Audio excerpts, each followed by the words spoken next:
Good morning, good afternoon, good evening to anyone watching now or listening later on the podcast platforms.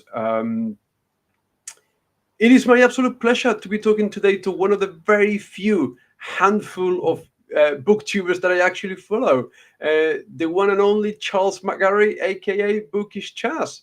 How are you? Good. I'm doing well. Thank you, Jose, and I appreciate that introduction. That's cool. No. Thank you. I think it's not really payback, but I think a couple of years ago you had me as a guest on your channel. hmm Um, but it is true that you are one of the very few people that I sort of follow on a regular basis because I think you've come to do something that is very rare in the booktube sphere these days, which is to actually talk about books. Mm. And that's something I want to delve in a little bit deeper. But before we start, what are you reading now? Oh yeah. I'm reading a few too many books. I guess you can never read too many. Um, I'm reading. I'm reading Misery by Stephen King. All right. First This time? is my first time reading it. Yeah, it's my son's favorite book, and so I borrowed it from him and said, "Okay, I'll read your favorite book." Uh, and I started the Thursday Murder Club by Richard Osman, Mm-hmm. so I've been enjoying that. And then on my e-reader, I have book 7 of The Expanse by James S. A. Corey. So Wow. I've been working my way through that series and really loving it. I've never really I've never really read two or three books simultaneously. I usually have to. I guess my attention span is narrower, so I have to do one at a time. That's Um, I've fair. I've just finished literally this afternoon volume two of the Death Note manga, which I've Oh got yeah, got the whole box set there. So in between books, I usually pick up a volume, and then next I'll start it tomorrow, possibly. I've got Proven Guilty, which is book eight, oh a thing on the yeah, Dresden Files. They're always nice to read, but they are. this one feels chunkier than the previous ones. Um, Yeah, yeah, but they anyway, do get a little bit bigger as they go along. oh really? Yeah. Because I stopped reading, 800 pages or 600 pages back in July, and I'm really Uh-huh. really enjoying reading shorter books. 300, 400 pages. It feels really nice to break up and go into different styles and different genres and different stories much more frequently. I think it makes the reading experience a bit more enjoyable. It does. It really does. I kind of prefer shorter books myself, and the Dresden books aren't enormously long, uh, any of them, but I do tend to prefer shorter books lately. I uh, one of my first books of the year was Shogun by James Clavell, and that's probably the longest book I've read this year. Mm. So I'm really trying to stick to shorter books. Yeah, I read that one ages ago, years and years ago. I think I read one of his other ones, Taipan, I think it was called. Oh yeah, I've heard of that one. Yeah. Yeah. Sometimes authors they just pick a genre or they find their spot and they just write around the same thing, isn't it? Yeah. But back to BookTube, which is I wanted to bring you here today. Um, Yeah. so, bit of a strange question. Why did you start your channel? Oh, yeah. Good question. I started it because I didn't have a lot of friends locally to me that I could talk books with. Hmm. Um, I've made a few friends locally since then that I can talk books with, but it's pretty rare. Right. So I wanted to be able to talk about the books I enjoy and find a community that loved to talk books. And yeah, and just have conversations and uh yeah. Y- I mean, I I get that, but that has been my exposed rationalization for when I started my channel. Because it's true. Eventually, if you stick at it for long enough, you do find a community, you make connections, you talk to people, and you're absolutely right. I think in my real life, real world social circle, there's barely anyone I can talk books with, and Right. It's nice to find the community. But I've only been able to say that after. I think at the beginning I had no idea why I started it. Um, just as opposed to, you learn skills, you learn a bit of video editing, you learn to talk to the camera, and you become better at it. Not that Hmm. I'm any good, but I think it's a great hobby to have. It is. Yeah, yeah. I've definitely learned a lot of good skills along the way. Better communication skills, I think, as well. And I had been following a few booktubers before I started my channel, so I knew what to expect and I knew what other people expected out of a booktube channel, and so. Uh, but yeah, it's always kind of different once you actually get into it. Mm, yeah, and one thing you mentioned in one of your videos, but a long time ago, and it stuck with me, and I do the same thing, is that I don't do a follow for a follow. Just because Right. I follow your channel, you're not going to necessarily follow mine, and I totally get it, Hmm. because otherwise I would spend my whole week watching booktube channels and people's videos, and I just haven't got that kind of time. Yeah, same. It's just for the same reason, right? I Yeah, yeah, absolutely. For the same reason, I do have a lot of booktube channels I follow, but I have other channels that I enjoy watching too, and other things I want to do with my time. So, Yeah, absolutely. Um, but what I've found, and you can tell me your experience, I've realized that the videos that I make that have got the least engagement are actually the book reviews, which I thought was the whole point of the experience here. What have you found there? What's your experience with that? oh yeah, I'm exactly the same. Most of my book reviews uh, have um, have not had hardly any views. Over time, I've had a few book reviews that have taken off and gotten quite a few views. I made I made a video on some of the Deathgate cycle books by Margaret Weiss and Tracy Hickman, and every once in a while, I'll still get people commenting on those, and Mm, um, but it's rare. It's rare. yeah. So then, because this, okay, let's go bit by bit. So are you tempted then uh, to do all the type of videos to attract a wider audience or more engagement?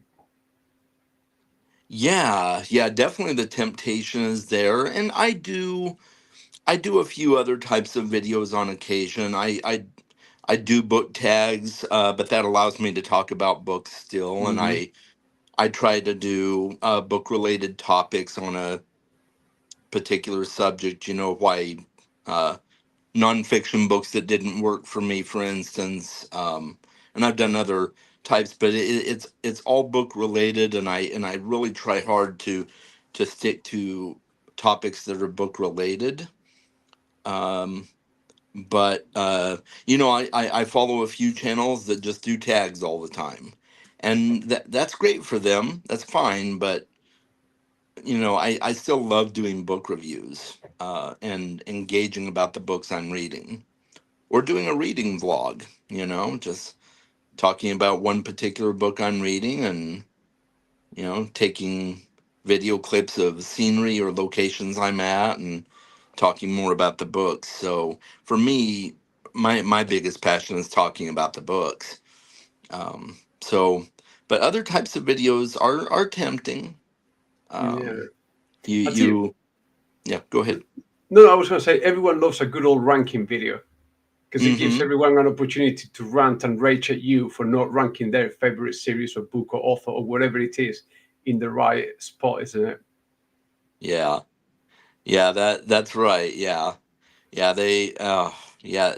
I've seen some ranking videos uh, go a whole different direction than the person intended them to go in the comments.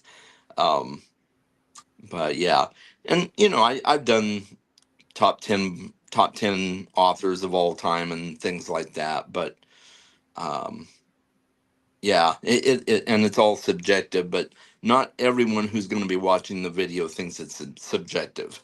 Yeah. No, and one you did I really liked, and I actually stole the idea, but credited you for it because I've got another channel where I do the same thing, but in Spanish, basically. Oh, Um, okay, yeah, I seem to come across better in my mother tongue than in English. Who would okay, have thought?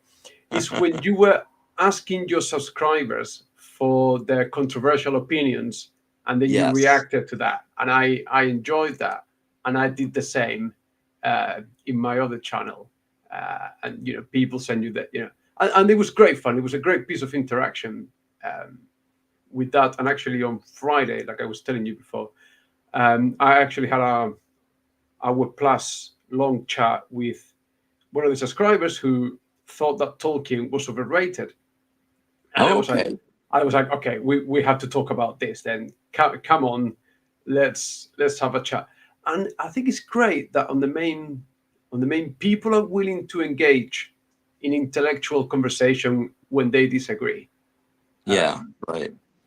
I've always said that the average sort of booktuber or book reader has got a slightly above average intelligence, isn't it? Mm-hmm. Yeah, yeah, it's interesting, and I bet that particular topic really got a lot of comments, maybe because I mean he's uh he's well loved by so many people. But Yeah. I remember when I did my top 10 series of all time, I put Lord of the Rings at the bottom at number 10, and I got so many people that were upset with me on that. Yeah, yeah, but uh, like on the main, like I'm happy. I'm happy for people to disagree with me. Of course I am, but I Yeah. just hate it when it goes into insults or like you haven't got a clue. End of story. It's like, come on, engage a little bit in conversation here. Hmm. And I find that frustrating when people don't do that. Do you get the same? I do. Yeah. There've been a few where well I read the first bind up of the Book of the New Sun by Gene Wolfe, Shadow Mm. and Claw, and I did not like it at all. And I just so many comments, people were berating me and everything for not liking it, and oh, you have to read it 2 or 3 times to really understand what it's saying. And I'm like, I shouldn't have to read it 2 or 3 times. No, no, no. And But do you respond in a particular way to those kind of comments? yeah, I will try to engage in conversation about it first, but at a lot of times it devolves into just well, you're not reading it right, or you're not understanding what it's trying to communicate. And if if it seems like it's going nowhere, I'll usually say, well, I really appreciate you engaging me on this, and I thank you for your comment. And I'd say, we'll just agree to disagree. And Yeah. yeah, I try to be nice about it. I try not to get, I don't like to get heated with people. I really don't. No, it's the last thing you need, isn't it? Because you're at work, you got a family, you come home, and you get someone being pedantic or difficult about something that is totally subjective, isn't it? Hmm. Um, but I don't know if one part of it is it because we are a little bit older, just than the average viewer. It could be. Yeah, it could be. We've been around for a little bit longer, had more experiences than some people might have. So yeah, that could be. I know I'm getting close to I'll be 50 in October. Um so Well, yeah, it's congratulations, but I'm not far behind. I just turned 45 over the summer, so okay. Oh, congratulations. That's Thank. great. Yeah, yeah. I'm on the second half in football terms. Yeah. Yeah, yeah, same here. Yeah, I'm So I'm hoping to make it to 100. good luck. Good luck. Um, yeah, I think on the other channel in Spanish, I made a video about like, let's clarify a few things. And I was like, if you don't agree with me, it's fine, but please engage, please try to be intelligent, please try to add to the conversation. And if all you're going to do is insult or tell me I'm wrong, get out of here. Like, I really have got no time for you. And now when everyone sort of berates me for something, I just copy the link to that video in my reply, Uh-huh. and usually I never get anything back after that. But just don't need that. But like I Yeah. said, of late, I've seen some channels, and I don't begrudge anyone what they do. I'm not sitting here passing judgment. I've seen other channels do it where they've got thousands of subscribers, and you don't see a single book review in the channel, Mhm. and it's all about like almost like reading fashion, like do's and don'ts of reading. And if you buying too many hardbacks, or if your shelves at the back look too nice, that means you're doing it wrong, or you're just showing off or whatever. And I just find, I cannot imagine what's the appeal of those channels. Mhm. Have you encountered that sort of content around? I have. Yeah, I've encountered some of that content as well. Uh yeah, I see a lot of channels actually that like you said they don't do any book reviews, and it's just you know, talking about different hot topics, which is yeah, it's fine, you know. Um but yeah, I think book reviews have gone away, and I think part of it is, you know, people realize that they don't get the views, and so why bother? But I mean, views are kind of important, but not as important to me. I'd rather engage on the books and talk about the books, and if I get views, that's great. If I don't, I'm not trying to make this a full-time job. So Yeah, absolutely. Because I think, I'm sure you're aware of Michael K. Vaughan. yeah, I think he's the only one that only talks about books and does book reviews, and he's got a massive base, doesn't he? he does. Yeah. I've reached out to him a couple of times to talk to him, but to no avail. But I admire him for that. He just does his thing. He clearly does his own thing. He Hmm. just talks about books. It's not about reading fashion. It's not about what you should be reading. And he's certainly found his space there, hasn't he? Yeah, he really has, and yeah, he's accumulated a large following, and he talks about books that you will pretty much never hear about on Mm, BookTube. He has a absolutely. lot of unique books that he talks about, and And uh, he's not even, he doesn't even cover like trends or what's fashionable now or even a year ago. right. Um, so maybe he's cornered that space of booktube for himself. I don't know.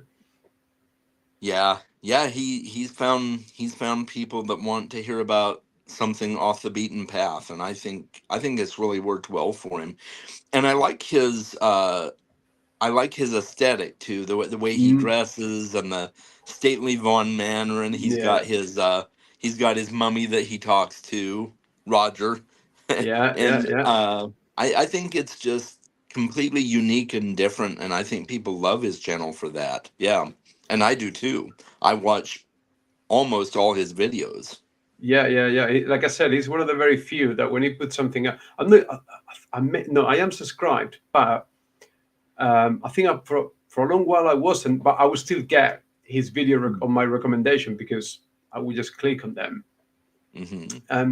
And I think he could have possibly monetized, or he could have possibly got a lot more involvement with some publishers, or do a lot more advanced reader reviews and sort of jump on that bandwagon, but he hasn't. Hmm. Right. Yeah, he hasn't. Yeah, in fact, I remember he made a video maybe a year back now where he talked about why he's chosen not to monetize, and I totally respect him for it. Uh, Everybody has to make their choice whether they want to monetize or not. Yeah, yeah, Oh yeah. yeah, yeah, Darren, he's great. Yeah, he's has a great channel. Absolutely. Um, and again, not naming names, but I'm sure you've seen some of those videos. I, I've seen it where they just the person presenting there is passing judgment on the reading habits or the shopping habits of other people. Like, on what grounds? Like, would you ever sit there and pass judgment because someone has got a very pretty bookshelf full of hardcover editions or 5 copies of the same book? Would you? Right. No, I never would. I never would. Yeah, I've got everyone has their own practices, and they're doing what makes them happy, and I there's no way I could ever judge anyone for that or speak ill of them for it. Mm. Yeah, yeah, I would never do that. Yeah. Um, and the other bit is getting involved. And something happened um, literally last week after we arranged this conversation, and I'll tell you in a minute. But you've never been involved in any BookTube drama, have you? You've never taken part on any controversies or cross-channel stuff, have you? No, I haven't really. Uh there have been controversial things that I have talked about. I did like for instance, I did make a video after the expose came out on Neil Gaiman. Mm, I did mm, make a video on that because he was my absolute favorite author, and I was just absolutely crushed. And so I felt like a lot of people knew me as a big Neil Gaiman fan too. So I wanted to make my voice heard and at least let people know where I stood on it. Um, and I've thought about chiming in on this whole thing with Audible that's just come up, but yeah, the more I think about it, I think I'm just gonna let it, you know. yeah. But the whole Neil Gaiman thing was just super weird because It was. when I heard the news, the first thing I did is I went to the original podcast that put Yes, out all the, and I listened to every single episode I of the did too. podcast, and I came out even more confused than I Yeah. was at the beginning because the whole thing was weird. Like, I don't know. Clearly, the guy was into kinky stuff, which again, Yeah. fine, whatever. I don't know. Exactly. But the whole thing was, I don't know. I think the public persona, obviously, and the private persona are very different. But I didn't want to make a video there. I didn't. I didn't. I don't know. Once again, it's the whole sitting there and passing judgment on other people. It was all Yeah. very strange. Um, because to anyone that follows my channel, anyone that sees my reviews, they know full well that I can't stand the Wheel of Time. Like, to Hmm. me, that was one of the biggest disappointments ever. And I keep I kept getting asked, why did you read it all? Like, why didn't you give up? I'm that kind of reader. I cannot give up a series or a book. And at Yeah. least I've read it all, and I've got half an hour video with all the reasons why I couldn't stand that. So a couple of months ago, I think it was 3 months ago, maybe, someone emailed me asking if they could clip out one of my videos on one of the reviews of the Wheel of Time, and that they would credit me and everything would. And I was like, sure, why not? Hmm. Turns out, then I got a message um, last week that apparently they just made a video sort of mocking anyone making negative reviews of the Wheel of Time, and Oh my. that maybe I was misrepresented or I wasn't told exactly what that was for, and that I should send a cease and desist because they had used some AI and stuff like that. But I'm like, whatever. I haven't even watched the video. I don't want to know about it. I don't want to engage in that sort of thing. And I suppose if I'm putting my videos and my opinions out there, Hmm. they are for the taking. Um, but I don't know. What would you recommend I do there? Oh boy, yeah. I kind of feel the same way as you, Jose. If that had happened to me, I wouldn't engage with it or bother to do a cease and desist. I mean, you got to involve lawyers to do the cease and desist and everything, and Can be both. to me it just wouldn't be worth it. But um, some people do, and they want to protect their name and everything, which I get too. I respect that, but I kind of wonder, does this person even have that many followers that would have seen it anyway? But Yeah. the Yeah. person that made the video that included your clip, I mean, Yeah. Yeah. uh, yeah. But yeah, I would have done the same. I wouldn't have engaged with it. But that's just me. Other people have a different stance on it, and I get that. Uh, Yeah, because I thought, oh, I'll watch it because, like I said, someone messaged me a couple of times, and I was like, look, if someone thinks I'm a moron, they are entitled to it, right. whatever. But he kept on insisting. I was like, oh, should I watch it? But then am I going to get upset? Am I going to make a video about it? Am I going to end up engaging in the kind of content that I Uh don't huh. like and that I don't want to make? And in the end, I just punish them with my indifference. You know, do your thing, I'll do mine, and whatever. Exactly. Yeah. The Wheel of Time fan base can be pretty, we'll say, passionate. Yeah, I think And I think the Sanderson fan base is worse. But sorry, finish your point. oh no, you're not wrong there. Yeah, the Sanderson fan base can be pretty heavy, and there is some crossover too, since he worked on the Wheel of Time. But yeah, they can be pretty passionate. Um, I was one of the people that DNF'd the Wheel of Time after book two. I Mm, just I didn't finish the series, and I wasn't interested in finishing it. Not saying I might never go back to it. I might decide I'll go back, you know, decades down the road, and when I'm old and gray, and okay, maybe I'll read the Wheel of Time now. But yeah, um, no, I don't blame you. Um, yeah, which is why, because I read Mistborn Year One, and maybe as usual is that case of expectations versus reality. But everyone has, you hear so much about Sanderson and Mistborn and all that stuff, and maybe expectations were here, and the reality is it's just an average series, like hmm a magic system doesn't make a series. It's not the make right. or break. It's only an add-on. It's not. And I went into Sanderson with high expectations. Miss Bonita one was okay. I didn't hate it, but I wasn't. hmm My mind wasn't blown, and I haven't touched any other book of his ever since because I just thought it was mediocre. If I can get away with saying that. Yeah, absolutely, you can. Yeah, and I have read all of the Cosmere books except his most recent one, Isles of the Emberdark, and I'm not overly impressed with a lot of it. Some of it's really good, some of it's very mediocre, and I don't know. Uh, I was very disappointed with the last book of the Stormlight Archive, and I don't he's know if yeah.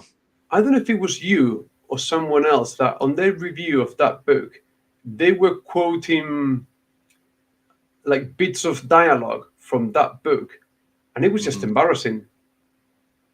Yeah, yeah. The dialogue took a huge drop, in that book, and I think he kind of rushed it out. I feel like he rushed it out because the first four books were actually pretty good.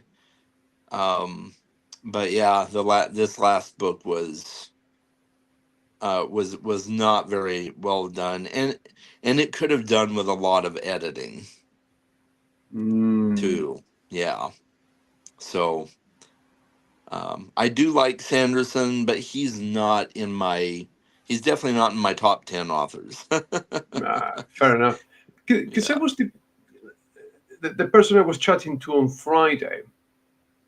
Like, is there any fantasy author or books or series that you could consider transcend the genre and are actually a work of literature? I've Uh-huh. got two. I've got two in mind, but have you got an opinion on that?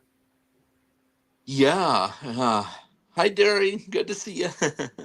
um, yes, I would say one that I can think of right offhand is Hyperion by Dan Simmons. Right. I whenever I've talked about that book, I've called it literary science fiction because it just takes the storytelling and the world and the social commentary and things like that to a whole other level. And I would say the same about Fall of Hyperion, the sequel. So yeah, the Hyperion books are definitely there. Um, trying to think of others. I mean, obviously, Lord of the Rings, I would say, is definitely on a high plane as far as literature goes. Yeah. Um, And but now that there is here, I think we could mhm. say some parts of Robin Hobb's Elderlings. Oh I, yes, I think particularly absolutely. that second trilogy. Um, I think to me definitely stands out. Hmm. Yeah. That I have read almost the entire series. I just have the final trilogy left, and I would say much of her writing really takes literature to another level in terms of with fantasy literature anyway. It just takes it to another level. So, certainly her character work. I think for me, Absolutely. Life Ship Traders, that trilogy on its own, Hmm. is almost as good as it gets. It is. I agree. Definitely one of my favorites in the series. And have you delved? Have you got your toes wet on the Discworld series?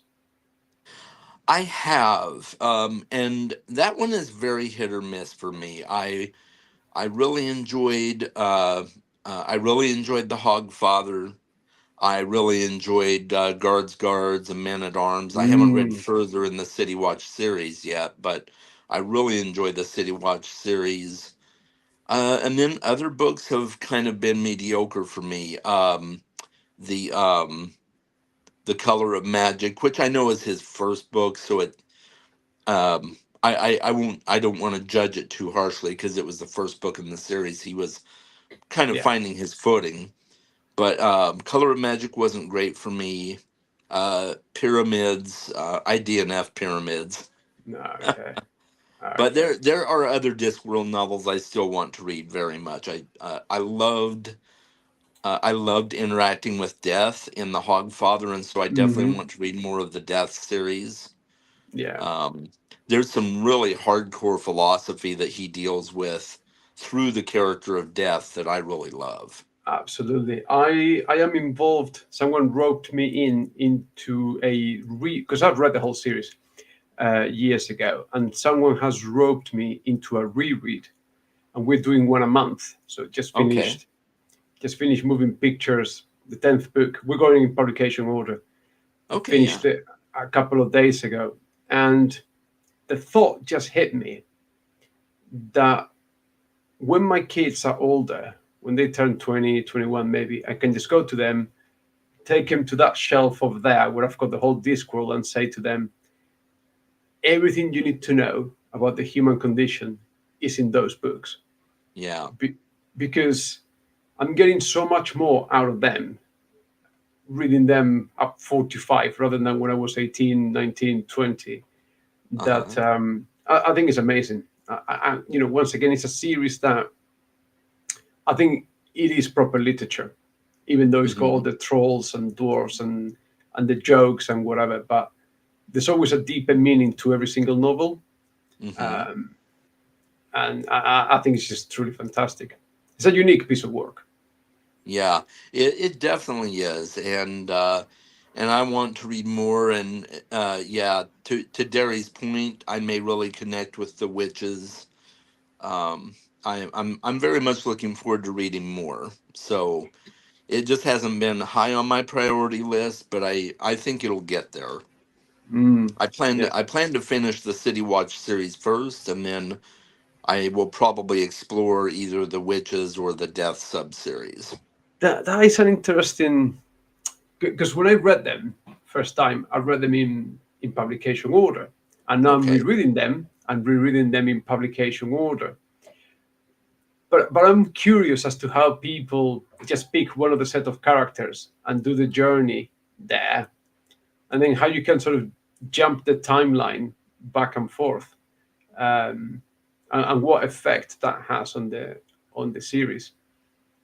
But Yeah, you do make a good point. I mean, there's something to be said for reading in publication order because you get kind of that same journey that the author went on as he was evolving as a writer, and I can definitely appreciate that. I think the reason I did it this way for Terry Pratchett is because of my initial experience with The Color of Magic. yeah, I went down a BookTube rabbit hole and I found Alan from the Library of Alexandria. He had done a whole video on on different places that you can start with the Discworld, and he recommended starting with Guards.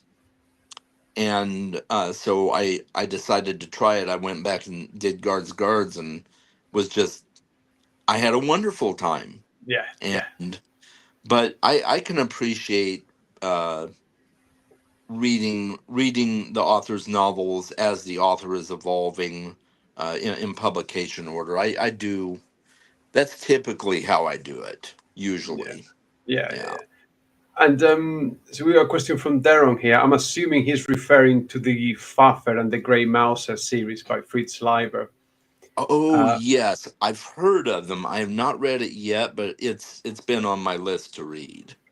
I picked up this for some reason. I ended up reading this in Spanish because I got invited by a podcast over here, and they've done a Spanish edition. I think it's 7 books, and the first book compiles the first 3 stories. And I read it, and I really enjoyed it. And I sometimes it's so good to go back to the classics because they help you understand where things come from, and actually some of the things that people seem to think are super new and all cracked up and amazing, you can go back and go, no, no, no, these morally great characters that everyone is very excited over the last 10 years, Fritz Leiber was doing that in 1936. So Yeah, I've heard that. Yeah, I have heard that. Yeah, I it's definitely on my list of books that I want to read. Yeah, and I see Darius giving some recommendations there about mm. she likes chaos reading and I chaos reading is good, and I think it depends on the series though. Like I can't imagine reading The Realm of the Elderlings out of order, out of publication order. Um, I think you possibly it could, but you just miss out, isn't it? Yeah, yeah, you end up missing out on a lot. I think I enjoyed the Live Ship Traders so much, even though I'm sure I would have enjoyed it no matter what. But I think having the context of the Farseer trilogy helped me enjoy Live Ship Traders even more. And a lot of people skip the Rainwild Chronicles, but I absolutely loved the Rain Wild Chronicles. Absolutely. I actually think I had this conversation with Derry a couple of years ago, but I think Hobb's writing is stronger away from Fitz and the Fool. I think Mm, Live Ship I would Traders agree. and Rain Wilds are the strongest series within the series, um, which is weird. Her best characters are Fitz and the Fool, but the best Yeah. stories and the more rounded ones are away from them. Yes. I can see that. Yeah. I even though I love Fitz and the Fool, it's the the the live ship traders and that world are uh are definitely a much more immersive experience in a way. Hmm. Um I'd had I mentioned before, and I still feel this way, that Fitz is a better character when he's with other characters. Yes. Uh, I think he is enhanced as a character by the Fool and by Molly and by Burrick, and um, Hmm. when he's just kind of walking along by himself, I honestly found him a little boring. Well, then all I'm going to say is prepare yourself for the first book of the last trilogy, because Okay, all right, to say that is a slow cooked one is doing it a disservice. It is, okay, yeah, it yeah, that one was a bit like it's enjoyable because you are back with Fitz, but oh yeah, my god, not a lot happens in that first book. Um, okay, but anyway, this that. yeah. Um, um, so have you never then on your channel gone down? You, like I said, a couple of years ago, you had me as a guest, you had other people as a guest, but you don't seem to do many conversations. Right. I have kind of dropped off on that, and I want to get back to doing them. Just a lot of life happened, and the Chasm Friends episodes kind of went away. It wasn't intentional, Hmm. but I do want to get back to that. I very much want to get back to that because I really enjoy hearing the perspectives of others in the community and having these talks like we're having. I think is really important. So I do plan to get back to that. Because, but if book reviews get few views, Yeah, these kind of long form conversations, they barely get any views, isn't it? they do. Yeah, you're right. They don't get a lot of views, and I that's don't know, unfortunate. yeah, and I don't know if it's the same for you, but for me, it's the bit about BookTube that I enjoy the most. Hmm. It And is for me too. and you get very little return, so to speak, on that. Yeah. But being able to talk to other people, do the podcasts when people invite you or you invite people over. Um, with Derry, we did one episode for every series within Elder Links and stuff, and it's to me that's the best bet. Hmm. Um, Yeah, absolutely. I have several live streams that I want to do delving into certain topics, or delving into certain book series. And one of those is with Derry. We're trying to get together for a conversation with another booktuber that I've been buddy reading Realm of the Elderlings with. mhm. I've been trying to coordinate with her and see if we can get Derry to join us and have a talk about where we're at in the Realm of the Elderlings so far. Yeah, yeah, And I've yeah. done a few other long form discussions with people on things like I did have a group of guys get together to talk about the Cosmere by Brandon Sanderson, and we've talked about the Bobaverse books by Dennis Taylor. Hmm. I've had a few long form book series discussions with people, but I want to have more of those Yeah, for that, that sure. that's when you realize that time zones are an absolute pain. Yeah. Because Yes. some, like, I think over the summer, and because I was on my own during the holidays, we managed to make it. But Hmm. two time zones you can manage, but Hmm. three different time zones, someone is either going to bed super late or getting up super early. We did one Hmm. um, over the summer where we had one lady, um, past guest of the channel, Livia Elliott. She lives in Australia.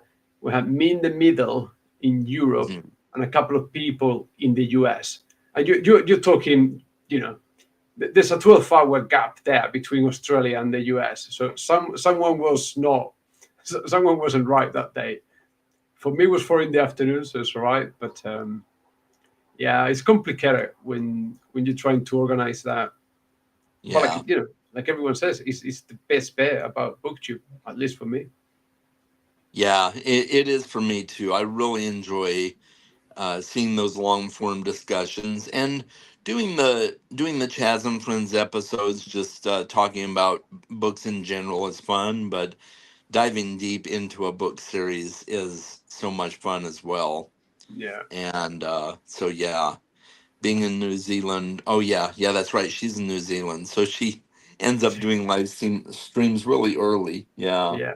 But one thing I can say, Derry knows elderlings even better than Robin Hobb, so you're not going Oh, to find anyone better to dissect that. she does. Yeah. Yeah. Absolutely. Yeah. Yeah. Usually, no, sorry, go on. No, you're good. I know I was gonna. Usually, I used to start those episodes with saying, "This is where I complain about elderlings," and Derry tells me why I'm wrong about those complaints. That's usually how the conversations went. Yeah. Yeah. Yeah. She's got so much knowledge, and I benefited so much from her knowledge of Realm of the Elderlings. Hmm. Yeah, it's been really great, and I benefited a lot from her knowledge on the Discworld as well. Because I watched several of her videos back in the day on the Discworld, and Hmm. so but yeah, Robin Hobb is often referred to as Queen Hobb, and we often refer to Derry as the Queen of Hobb. Yeah, yeah, absolutely, absolutely. It is well deserved. Um, do you? Sorry, we just jump in between topics, but I've experienced this. Do you sometimes feel like going, damn it all to hell, and just erasing the channel, deleting everything, and putting it all to bed? um, there have been a few times where like I've just toyed with the idea of uh, stopping it. If those times when you're when you see a lot of low interaction and people aren't really engaging on the videos anymore, and sometimes I wonder, oh, you know why am I really doing this? But then that kind of kicks me into gear and reminds me why I'm doing this is to just talk about books I love. And if people engage, that's great, and if they don't, that's fine too. And it's nothing against me, it's just they're not feeling like engaging with it. But I at those times where I've thought about stopping, I haven't really thought about deleting the channel altogether. Because I think I still want to leave my content out there for people to view in the future, even if I did stop doing it.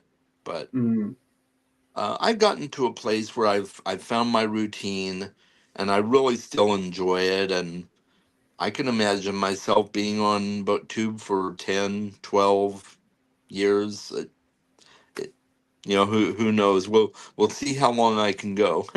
yeah, like for me, the only thing I find a little bit frustrating, and it's addressing Darren's point here, is that Mhm. when I interview an author, or because I used to not read any indie authors at all, and now it's part of my routine, and I find some indie authors whose work I really like, and they come into the channel, and it's like it's not about me. It's like I wish more people Mhm. could hear these authors talk about their work. They could discover that it's not about me. It's about what people have got to say. Like Right. me and me first. Sorry. When, with the Fantasy Thinker myself, we interviewed this Robert T. Howard biographer, and he's like, that's a really interesting conversation, not because of me, but because Mhm. what he's got to say, and I wish more people access that.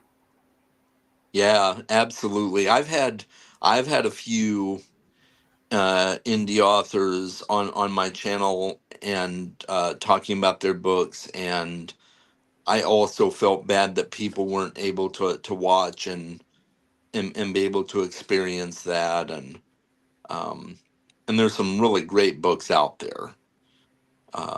So yeah, I need to go and watch the one that you did with the Robert E. Howard biographer, because I've been curious about Robert E. Howard's books. I hear Michael K. Vaughan again. I hear him talk about Robert Yeah, E. Howard all the time, and it does a lot. Yeah, yeah, yeah. uh, And Jared is here, the fantasy thinker. I had to bring him over for that interview because I always try to bring, which is not difficult, someone more intelligent than me to all these interviews. They usually anyone else tends to raise the level of the conversation, and Jared was great there.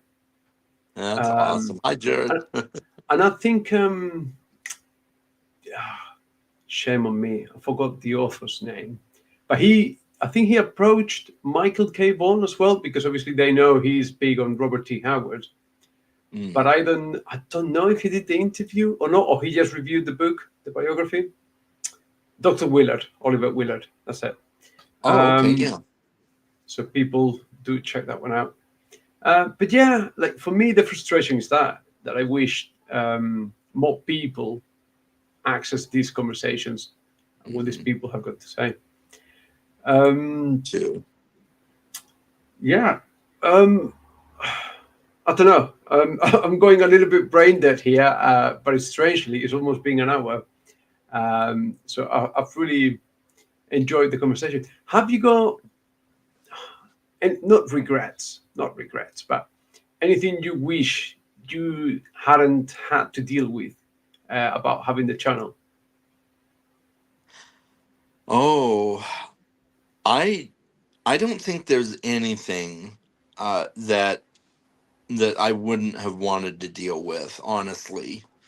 I think everything that I've had to do to grow the channel, and the work I've had to put into it, and the people I've interacted with has has just made me, it's been such a great learning experience, and I think it's been such a great benefit to me. I can't imagine anything that I would regret about it. So yeah, I would say no. Yeah. Have you ever? I haven't. Have you ever looked back to your first or your second video? Yes, I did. In fact, I even went as far as playing my first video live on my, I think it was my 5 year anniversary on YouTube. Okay. And surprisingly, it wasn't horrible. I mean, it wasn't great either. I've definitely grown as a content creator, but it was fun. Yeah, it was fun watching those first that first video, and I've gone back and I've watched some of my other earlier ones as well, and they don't they're pretty rough, but not bad. Yeah. I don't even want to watch mine because I didn't even know the first thing about video editing. I didn't know how to cut a section. So when your mind goes blank and you're thinking there, what was I going to say here? I didn't even cut those bits out. It's just rough. So I don't even want to watch it. But Yeah, it's all part of the learning curve, I suppose, yeah, uh, which is great. Um, right. So unfortunately, I need to get up in a bit to go to work tomorrow morning. yeah. Uh, so, Charles, I'm very, very grateful that you accepted the invitation. I really enjoyed the conversation. We should I really do, did too, Jose. we should do something again. And anything involving dairy is always interesting as well. So Yes, it I'm gonna is. I'm gonna self-invite myself in there if you guys decide to do something. But That'd be great. uh, I'm sure that people that watch me follow you as well. But where can people find you in your social media before we go? Yeah, absolutely. I'm on YouTube, of course, at Bookish Chas. I went back to Instagram, so I do Bookstagram under Charles McGarry, but my tag there is Bookish Chas as well. So those are my primary social medias. I have a Discord as well, so I'm on Discord. Oh wow, But okay. yeah, primarily YouTube and Instagram at this point. So Fantastic. And well, I think that now that you mentioned Instagram, I'm just thinking about Book Talk and Discord. And there's a whole other aspect that we haven't talked about, but we may have to leave it for next time. yeah, Um, so anyone that popped in the chat today, Darren and Jarrod and Derry and everyone else, thank you very much for popping in. Everyone, take lots and lots of yeah. care. Thank you, everyone. Always great Uh, to see you too, Derry and Darren. Nice to meet you, and Jared. So good to meet you as well. yep, and we'll see you soon. Take care, All right, people. Bye. bye. Have a good night.